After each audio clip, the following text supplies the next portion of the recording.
ሰበር የተባለ መረጃ በዚህ ሰዓት ተሰምቷል። እነ ጃኒና ኢቫን የሚባሉት ቲክቶከሮችን ጨምሮ ሌሎችም በቁጥጥር ስር መዋላቸው ተሰማ። የኢትዮጵያ ፌዴራል ፖሊስ በሶስተኛው የጂ-ፓወር ቲክቶክ ክሬቲቭ አዋርድ ላይ ከኢትዮጵያ ሕዝብና ባህል ስነ ምግባር ባፈነገጠ አኳያ ሰውነታቸው የገላለጠ አለባበስ ለብሰው በአደባባይና በቴሌቪዥን ቀጥታ ስርጭት ለሕዝብ የታዩ ተጠርጣሪዎች ከነግብረ አበሮቻቸው ጋር በቁጥጥር ስር አውሎ ምርመራ ማጣራት መጀመሩን ፖሊስ አስታውቋል።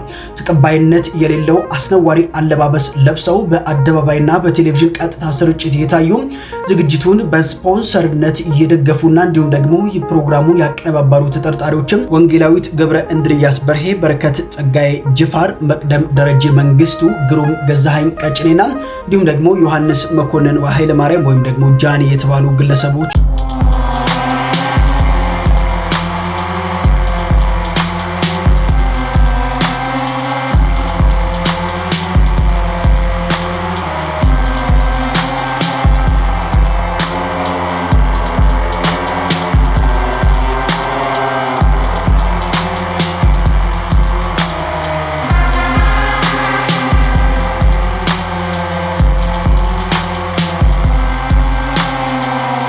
እንደነበረ የሚታወስ ነው። አሁን ላይ እንግዲህ በተሰማው መረጃ መሰረት ታዲያ ጃኒ ወይም በትክክለኛ ስሙ ዮሐንስ መኮንን ኃይለ ማርያም የፌዴራል ፖሊስ በቁጥጥር ስር አውሎ ምርመራ እንደከፈተበት አስታውቋል። የፌዴራል ፖሊስ ባወጣው መግለጫ ከህብረተሰቡ ባህልና እሴት ያፈነገጡ አለባበሶችና መጤ ባህሎች ተስፋፍተው በትውልዱ ላይ አሉታዊ ተጽዕኖ እንዳይፈጥሩ የህግ ተጠያቂነት ለማረጋገጥ ምርመራው አጠናክሮ እንደሚቀጥልም አሳስቧል። ሰላም ቲክቶክ እንዴት ናችሁ? የ2025 ቲክቶክ አዋርድ አለባበሴ በጣም ብዙ አነጋግሮ ነበር። ጥርት ያለ ነገር መናገር ፈልጋለሁ። በዚህ አጋጣሚ ወደ ሌላ ነገር ተወስዷል። ሶኒን የምታውቁኝ ሰዎች ዳንሰኛ ነኝ። ከ11 ዓመት ጀምሮ ዳንሰኛ ነበርኩ። ማይክል ጃክሰንን እያየሁ አደግኩት። እነ ክሪስ ብራውን በቃ ብዙ ዳንሰኞችን እያየሁ አደግኩ። ከሁለት ዓመት በፊት ቲክቶክ ላይ ፒን አረጋዋለሁ። አሁን የፕሮፋይል ላይ ስገቡ ቀጥታ የመጀመሪያ ቪዲዮ ፒን አረግላችኋለሁ።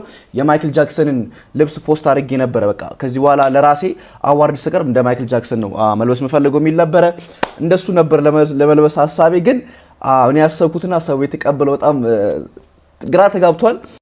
ፖስት ካረኩ በኋላ ልክ ኮመንት ሳይ ነው በቃ አምሮዬ ወደ ሌላ ነገር ሄደው እንደዚህም ነገር አለ እንዴ ላይክ ማሰብ ጀመርኩ። እኔ ግራ ገብቶኝ ነበረ።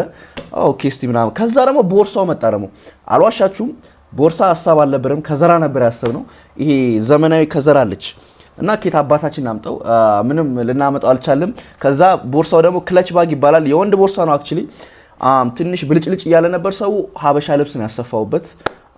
ይሄ ከሀገራችን ጋር ሄድ ያው ሳስበው ሁሉም ነገር ትንሽ እንትን ይከብዳል። ግን የሀበሻ ልብስ ለምን አናሰፋበትም ብለን ነው ምንም የሀገር ነገር አይመጣውም ብለን የሀበሻ ልብስ ያሰፋንበት እሱን ነው። ክለች ባግ ይባላል። ወንዶች የሚያደርጉ ቦርሳ ነው። ግን እስማማለሁ እዚህ ሀገር አይደረግም። ለአዋርድም ማድረግ አልነበረብኝም፣ ተቀብያለሁ። ግን ያው ከዘራ ባገኝ ደግሞ ሞር የበለጠ ብታዩት ደስ ይለኝ ነበር። በፋሽን መንገድ ብቻ ነው እኔ ያሰብኩት። ያ ከዛ በተረፈ ደግሞ ገብረ ሰዶም ላላችሁ ሰዎች 100% እቃወማለሁ። ገብረ ኢየሱስ ጋርም አውርቼ ነበረ። ያው ገብረ ኢየሱስን ማታውቁት ከሆነ በጣም የሚቃወም ሰው ነው።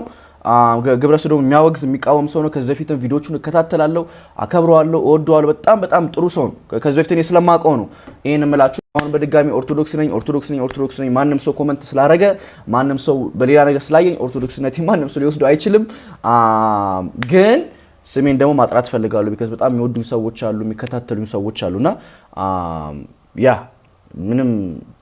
እኔ ምንም ተልእኮ የለኝም። ጋሚ ገብረ ሰዶምን እቃወማለሁ እስከመጨረሻው።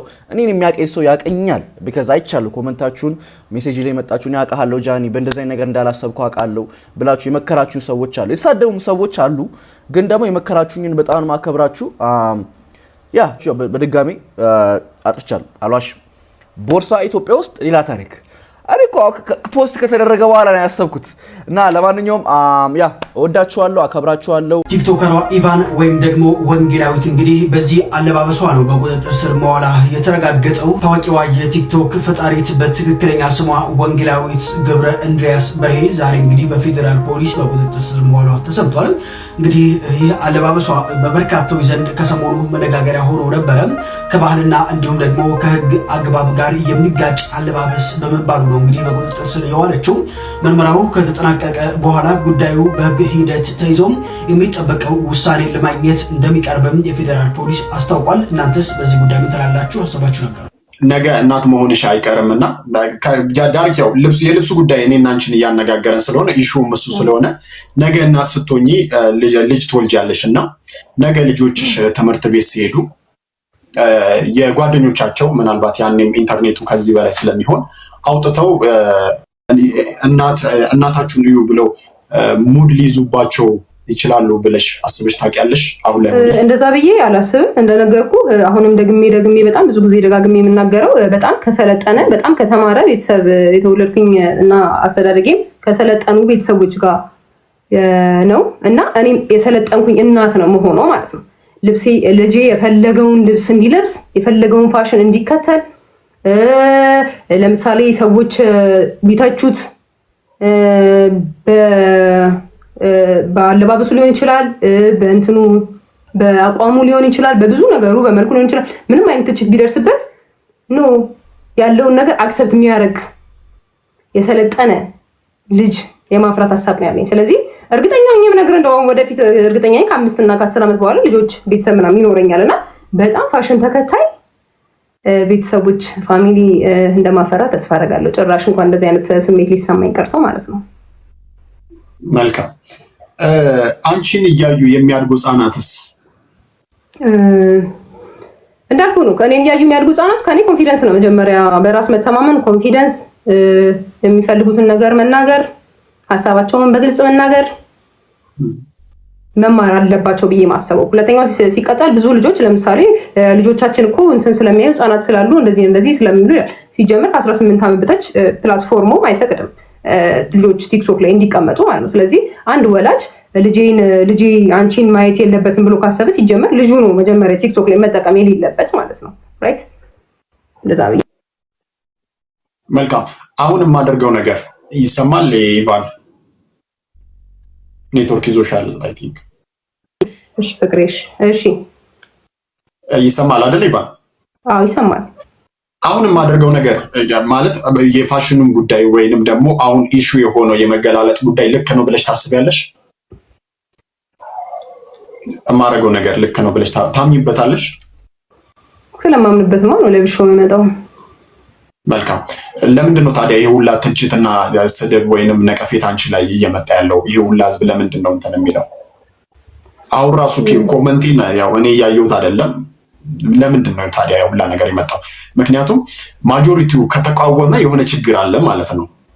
አሁን ደግሞ እንደማየው ቢያንስ 90% አንቺ ላይ ተቃውሞ ነው እያሰማ ያለው እና ለዚያም ነው ዛሬ የተገናኘ ነው። ኢቫን ለምንድን ነው አሁን ለምሳሌ ክርስቶስ በምድር ላይ በነበረበት ጊዜ ብዙ ተቃዋሚና ብዙ ተቺ ነበረው። ብዙ ተቃዋሚና ብዙ ተቺ ተገላልጦ ነው ክርስቶስ አይደለም። ስለትችት አይደል ያወራነው? ስለትችት ነው አሁን ያወራነው። አክቹሊ በነገራችን ላይ እመጣለሁ ነው እና ብዙ ትችት ተቺና ብዙ ነቀፌታ ነበረው ኢየሱስ ክርስቶስ በምድር ላይ በነበረበት ጊዜ። ብዙ ተቺና ተቃዋሚ ስለነበረው ኢየሱስ ክርስቶስ ልክ አልነበረም ማለት አይደለም። አንደርስታንድ አድርገኛል። ስለዚህ እኔ ለምሳሌ ብዙ ተቺ ስላለኝና ብዙዎቹ ስለነቀፉኝ ኦኬ እነሱ ትክክል ናቸው ብዬ ማመን ሰው አይደለም። አክቹሊ እኔ በነገራችን ላይ ግዴታ ስለመገላለጥ ዛሬ አወራህ እንጂ ሂል ጫማ በካልሲ ለምሳሌ አንደኛውን አለባበሴን ስነግር ሂል ጫማ በካልሲ ላደርግ እችላለሁ። ሰው ለምሳሌ ሂል ጫማ በካልሲ እንዴት ይደረጋል ብሎ ሊተቸኝ ይችላል፣ መብቱ ነው። እኔ ደግሞ ሂል ጫማ በካልሲ ኮንፈርት ከሰጠኝ ደግሞ ሂል ጫማ በካልሲ አደርጋለሁ። ለምሳሌ አንድ ጂንስ ሱሪን ገልብጬ ልለብሰው እችላለሁ። ያ የኔ እንትን ነው። ለምሳሌ አንድ ቪዲዮ ላይ እሱንም አይቼዋለሁ። ለምሳሌ እንደ ፋሽን ገልብጬ ልለብሰው እችላለሁ። አሁን ያ እኔ ደስ ስላለኝ ይሄን ነገር ገልብጬ ሞክሮስ ብዬ ለምሳሌ ከመገላለጥ ጋር ባይገናኝም ህዝቡ ደግሞ እንዴት ሱሪ ተገልብጦ ይለበሳል ምናምን ብሎ ሊተች ይችላል። ስለዚህ እኔ ለህዝቡ ሁሉም የየራሱ አይዲዮሎጂ አለው ብዬ ነው ማምነው። የህይወት ፍልስፍና አለው ብዬ ነው ማምነው። ስለዚህ እኔ ስለ ህዝቡ እንትን አለ